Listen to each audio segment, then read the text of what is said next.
Hey guys, and in today's video I'm going to show you how you can fix EA login credentials have expired.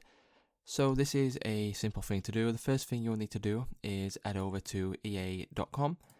Once you are on EA's homepage, you now need to go to the little icon in the top right hand corner, which is this one right here. So click on this and then you will need to click on sign in. Once you click on sign in, you will be on this page right here, and all you simply need to do is you need to reset your password in order to refresh your EA login credentials. So what you need to do is just simply click on forgot password. Once you do that, you will now need to enter in your email address and then go to your Gmail to confirm this. So once you have gone over to your Gmail and you have clicked on the link that EA Sports will send you, all you simply need to do is come onto this page, which you will be redirected to, and then enter in your new password. So once you have entered in your new password, all you simply need to do now is click on the submit button, and then what that will do is it will refresh your EA login credentials. So if you now go to login, this will now be fixed.